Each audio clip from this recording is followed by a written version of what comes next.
شام کی عوام نے بشار الاسد کے باپ کی قبر کو آگ کیوں لگائی؟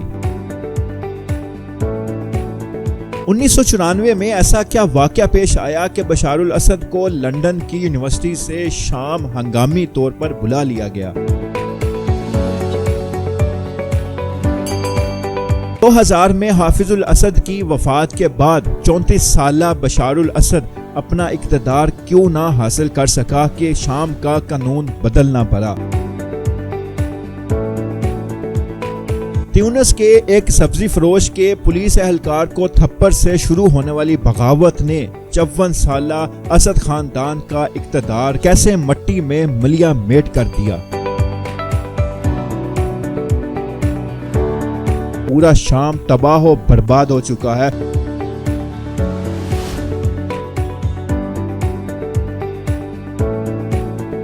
شامی عوام کو ایسے مارا گیا کہ آپ سوچ بھی نہیں سکتے۔ ایک طرف بشار الاسد کا ظلم تھا اور پھر ایک طرف بشار الاسد کی بمباری تھی اور پھر دوسری طرف امریکہ کی بمباری، تیسری طرف رشیا کی بمباری، چوتھی طرف داعش کے حملے، اس کے بعد پھر ترکی کے حملے، اس کے بعد پھر ایران کے حملے۔ گویا کہ شام کی عوام ایسی تھی کہ گویا وہ چکی میں پیسی جا رہی ہو۔ چاروں طرف نہیں، پانچوں طرف سے حملے شام کی عوام پر ہو رہے تھے۔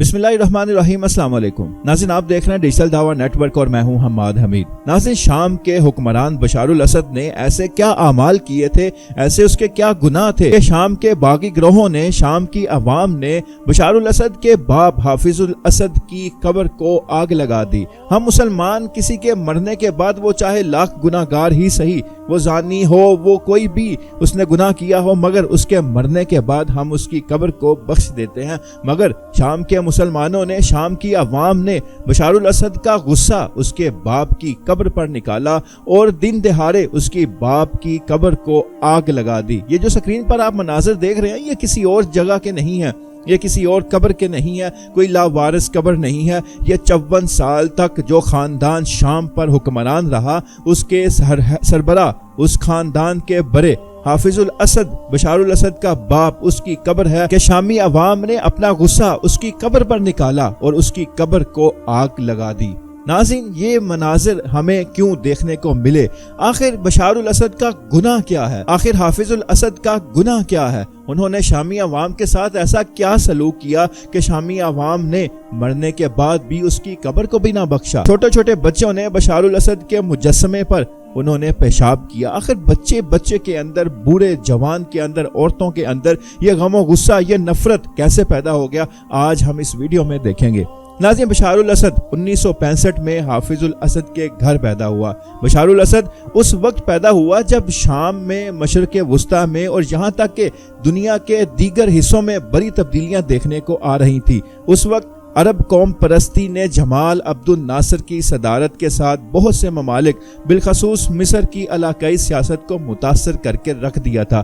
علوی برادری جس سے اسد خاندان کا تعلق تھا، یہ شام کی ایسی برادری تھی جو غریب تھی، جو مالی مشکلات میں گھری ہوئی تھی۔ یہی وہ وجہ تھی کہ یہ اسد خاندان جو علوی برادری تھی، علوی برادری کے کئی افراد، کئی نوجوان وہ فوج میں بھرتی ہوئے، صرف اپنی مالی مشکلات کو دور کرنے کے لیے فوج میں وہ بھرتی ہوئے۔ اسی طرح حافظ الاسد نے بھی فوج کو چنا اور وہ فوج کے اندر اس نے اپنی شمولیت کو اختیار کیا۔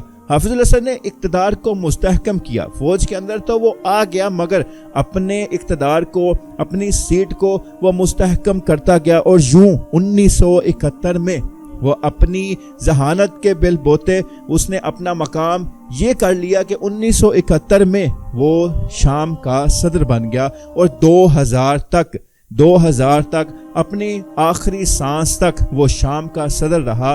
یہ کسی ملک کی تاریخ نہیں ہے۔ شام کے بھی قانون بدلے گئے، شام کی اپوزیشن کو ختم کیا گیا، اس کو دبایا گیا، اس کو مارا پیٹا گیا، ہر ظلم کا حربہ استعمال کیا گیا۔ وہ شام کے لوگوں پر تقریباً 30 سال تک مسلط رہا، اپنی آخری سانس تک۔ حافظ الاسد کا بھی بیک گراؤنڈ کوئی اچھا نہیں تھا۔ حافظ الاسد بھی اپنے بیٹے بشار الاسد کی طرح وہ بھی ایک سخت گیر حکمران تھا. کوئی بھی اس کے خلاف کوئی بات کرتا، زبان درازی کرتا، کوئی حرکت کرتا، اس کو وہیں گرفتار کر لیا جاتا اور اس کا پھر نام و نشان نہیں ملتا تھا. حتیٰ کہ اپوزیشن، ہر ملک کی اپوزیشن ہوتی ہے، مگر حافظ الاسد نے اپنی اپوزیشن کا نام و نشان تک مٹا دیا. اس نے اپوزیشن رہنے ہی نہیں دی. وہ اکیلا اپنے آپ کو حکمران بادشاہ سمجھتا تھا کہ میرے آگے کچھ نہیں ہے، نہ شام کی عوام، نہ شام کے حکمران، نہ شام کا کوئی وزیر، کوئی بھی میرے آگے بول نہیں سکتا، سر نہیں اٹھا سکتا. کوئی سر اٹھانے کی اگر کوئی جرت کرتا تو وہیں اس کا سر قلم کر دیا جاتا اور کوئی پوچھنے والا نہ ہوتا. یہی وہ وجہ تھی کہ حافظ الاسد کے دور میں شام کی عوام نے وہ ظلم و ستم دیکھے کہ جن کی تاریخ نہیں ملتی. ناظرین، جب بشار الاسد کا باپ حافظ الاسد اپنی حکمرانی کا دور دیکھ رہا تھا تو حافظ الاسد کے 2 بیٹے تھے. ایک بیٹا بشار تھا اور دوسرا بیٹا باسل تھا. باسل جو بشار سے بڑا تھا اور وہ تخت کا وارث اسی نے بننا تھا، اور پوری دنیا جانتی تھی کہ حافظ الاسد کے دنیا سے جانے کے بعد جو شام کا حکمران بنے گا وہ باسل بنے گا. باسل ایک باصلاحیت نوجوان تھا، گھڑ سواری اس کا پسندیدہ مشغلہ تھی، اس وجہ سے اس کو شام کا حکمران سمجھا جاتا تھا. مگر اللہ کا کرنا ایسا ہوا کہ 1994 میں 1994 میں باسل وہ ایک کار حادثے میں جاں بحق ہو گیا. اب اس کے مقابل میں جو بشار الاسد تھا، حافظ الاسد کا چھوٹا بیٹا بشار، وہ یورپ میں اپنی تعلیم کے لیے چلا گیا ہوا تھا. اس کو اس چیز سے کوئی دلچسپی نہیں تھی. وہ ایک آنکھوں کا ڈاکٹر تھا اور اپنی تعلیم مکمل کرنے کے لیے وہ یورپ جا چکا تھا. اس کو کوئی دلچسپی نہیں تھی کہ وہ شام کا حکمران بنے. مگر جب باسل دنیا سے چلا گیا تو اب حکمرانی کی نظریں وہ بشار کے اوپر لگی. فوری اسی وقت آرڈر جاری کیا گیا اور بشار کو واپس شام لایا گیا اور اس کو حکمران بنانے کی تیاریاں شروع کر دی گئی. اور پھر بشار نے آتے ہی اپنے باپ کے نقش قدم پر چلتے ہوئے اس نے سب سے پہلے فوج میں شمولیت اختیار کی. فوج میں شمولیت اختیار کرنے کے بعد پھر اس نے عوام میں نکلنا شروع کیا، عوامی کام کرنے شروع کیے، عوام میں اپنا اثر و رسوخ بنانا شروع کیا، تاکہ باپ کی وفات کے بعد، باپ کے تخت سے جانے کے بعد جب وہ تخت پر بیٹھے تو عوام اس کو پہچانے، عوام اس کو جانتی پہچانتی ہو. ناظرین، یہ بشار الاسد یہ کوئی ایسا ظالم جابر نہیں تھا. یہ اپنا کیریئر بنانے کے لیے دمشق کی یونیورسٹی سے اس نے گریجویشن کیا اور پھر 1992 میں لندن کے آئی کالج میں اس نے داخلہ لیا اور وہاں سے یہ ڈاکٹریٹ کی ڈگری اس نے حاصل کی. اب یہ ڈاکٹر بشار الاسد جو ایک آئی کا ڈاکٹر ہے، آنکھوں کا ڈاکٹر ہے، جس کی اس چیز کے ساتھ کوئی دلچسپی نہیں تھی، مگر اس کو واپس بلایا گیا اپنے بھائی کی وفات کے بعد. جب وہ واپس آیا پھر اس نے فوج میں ٹریننگ وغیرہ حاصل کرنے کے بعد جو آپ تفصیلات سن چکے ہیں، پھر اللہ کا کرنا ایسا ہوا کہ حافظ الاسد کی وفات 2000 میں اس کی وفات ہو گئی. 2000 میں وفات پانے کے بعد جب 34 سالہ بشار کے کندھوں پر حکمرانی کا بوجھ آیا تو شام کا یہ قانون تھا کہ 34 سال کا نوجوان، 34 سال کا کوئی بھی فرد وہ شام کا حکمران نہیں بن سکتا. تو سب سے پہلی یہ وہ بنیاد رکھی گئی کہ بشار الاسد نے شام کا قانون ہی بدل ڈالا اور پھر 34 سال کا بشار وہ اپنے باپ کے تخت پر بیٹھا، اپنے باپ کی حکمرانی پر وہ بیٹھا. بشار الاسد نے جیسے ہی اپنا حلف اٹھایا تو اس نے تو آ کر پھر وہی سیاسی باتیں کی، مفاہمت کی باتیں کی اور کہا کہ ہم ظلم و ستم کے باب ختم کریں گے. ہم نے جو یہ سیاست جبر و ظلم کی سیاست ہے اس کو ختم کیا جائے گا. اقتدار میں آنے کے چند ماہ بعد بشار نے اپنی جو اس کی گرل فرینڈ تھی لندن میں، اس نے اپنی تعلیم کے دوران بنائی تھی اسماء، اس سے شادی کر لی اور ان کے 3 بچے ہیں جن کا نام حفیظ ہے، زین ہے اور کریم ہے. یہ 3 بچے اس لڑکی سے ہیں جس کے ساتھ بشار نے شادی کی، جس کا نام اسماء ہے. ناظرین، جب شروع میں 2-3 سال تو بشار نے اپنے پرسکون گزارنے کے بعد جب حالات نے، لوگوں نے دیکھا کہ یہ حکمران تو اب ہمارے لیے بہتر ہے، انہوں نے ایک سکھ کا سانس لیا انہوں نے حکومت کے خلاف تنقید کرنا شروع کی کہ جو حافظ الاسد نے تنقید کے اوپر اتنی سخت پابندی لگائی تھی کہ کوئی ایک لفظ بھی بولتا تھا تو اس کو زندان میں ڈال دیا جاتا تھا اور پھر اس کی لاش کا بھی نہیں پتہ چلتا تھا۔ بشار الاسد نے اپنی حکومت سنبھالی تو پھر عوام نے کچھ سکھ کا سانس لیا، کیونکہ اس نے آ کر رائت دی، اس نے کہا ظلم و ستم کا نظام اب ختم۔ اس نے جب یہ چیزیں کی تو پھر عوام نے گویا سکھ کا سانس لیا، آزادی محسوس کی، مگر یہ آزادی چند سال کی ہی نکلی، کیونکہ بشار الاسد نے پھر اپنا وہی رنگ دکھانا شروع کر دیا جو بشار الاسد کے باپ حافظ الاسد نے دکھایا تھا۔